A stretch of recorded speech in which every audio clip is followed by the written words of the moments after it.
The film starts with two best friends, Sloane and Katie, who are very excited for their next out-of-town trip. They will work at a farm called Eco-Field Organic Farms for a month in order to save some money for a shopping trip to New York City. The next morning, Katie's Uncle Jason, who is a cop, comes to pick them up. They will spend the night at Uncle Jason's girlfriend's house before going to the farm. Sloane decides to create fake names for themselves while they stay in town. At night, Katie thinks of the name Ripley, while Sloane comes up with Heather. The next day, Uncle Jason drops both of them at a station from where they have to catch a bus to the farm. Katie and Sloane go into the shop to ask for the bus.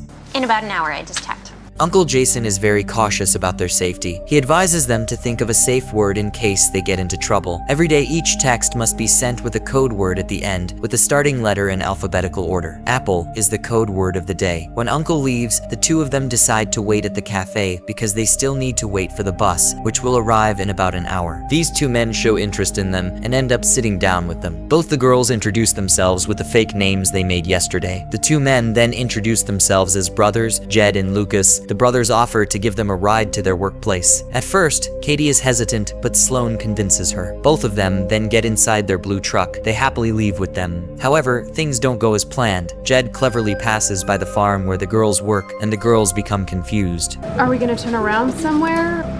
You'll see. They then arrive at the men's house, where their suspicious mom welcomes them both. She invites them to have some tea first before going to the farm. Once they get inside, Katie receives a text from her cop uncle, and she texts him with the code words they have decided before. In the meantime, both of them eat pie and tea, but then things take a dark turn. Their sight starts becoming blurry, and it turns out that there are drugs in their drinks. Both of them quickly run for their lives.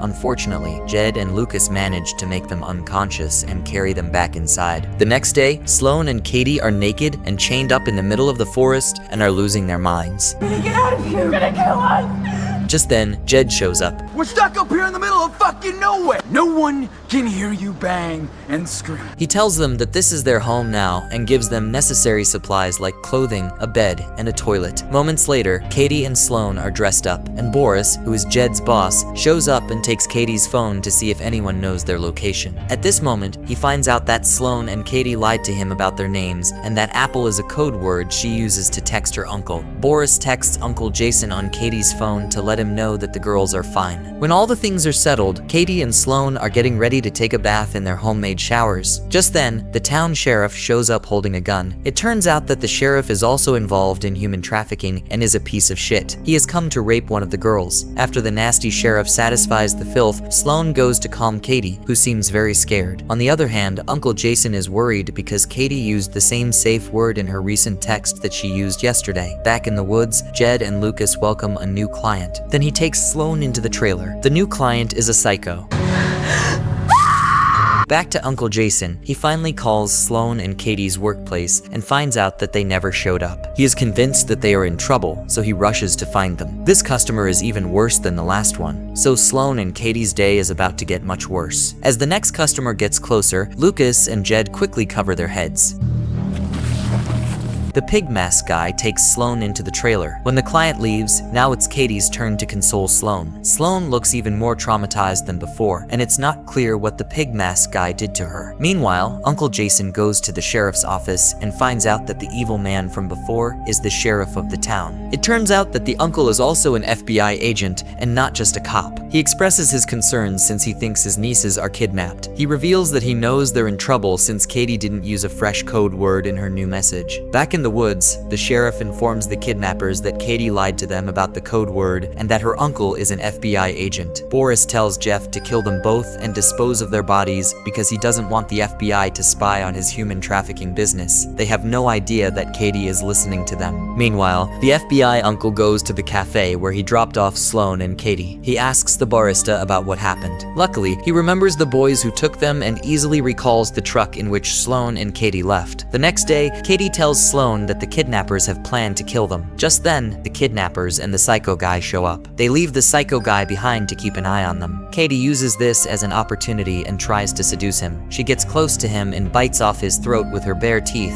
and he's dead on the floor. They then break free from the chains. Moments later, the sheriff shows up to kill the girls. However, when he sees the psycho guy dead, Sloane and Katie steal his car. Both the girls drive back to town and visit a hardware store to gear up and take all the torture tools to take revenge. They then ask the cashier about Boris, the man with the blue truck. Luckily, the man knows where he lives. On the other hand, Uncle Jason continues his investigation and visits the town's auto insurance building. He tells a fake story about hitting a blue truck by accident and asks about the truck's owner. Boris returns home, but Sloane and Katie are already there. Hey!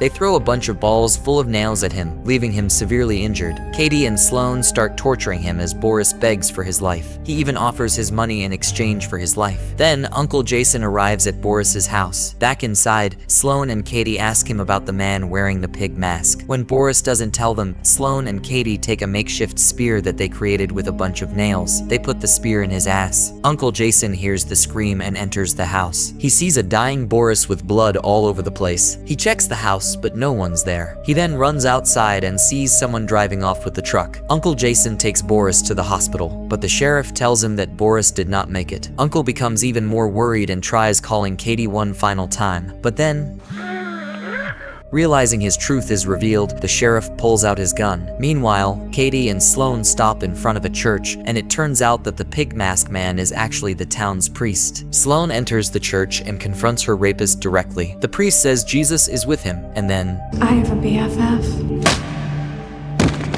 Katie and Sloane then drive off from the church. However, when they stop outside a store, it turns out that the man with the pig mask was chained behind the truck this entire time. They get the matches from the store and pour petrol on him while he curses them. They finally light him on fire and drive away. Meanwhile, the sheriff has tied Uncle Jason to the chair. He has even captured 2 more young girls. Luckily, Sloane and Katie are already there to save them.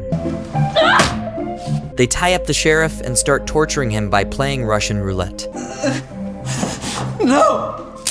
Both the girls are enjoying this a lot. The sheriff says he's sorry, and just then Katie finally shoots him dead. Katie and Sloane then free the girls and tell them to free Uncle Jason. He tries to ask the girls about who killed the sheriff, but they don't reply, as Katie and Sloane don't want him to know. After that, Katie and Sloane drug Jed and Lucas's mom the same way she drugged them. They tie her and drag her to the basement, where Jed is tied up.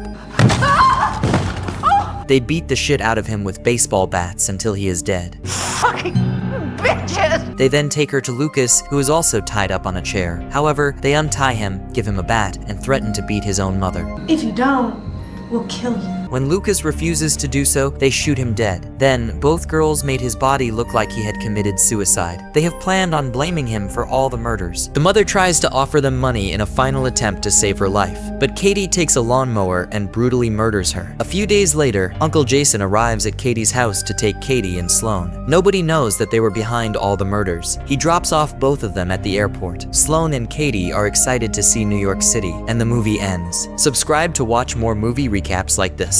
Thanks for watching. See you in the next video. Goodbye.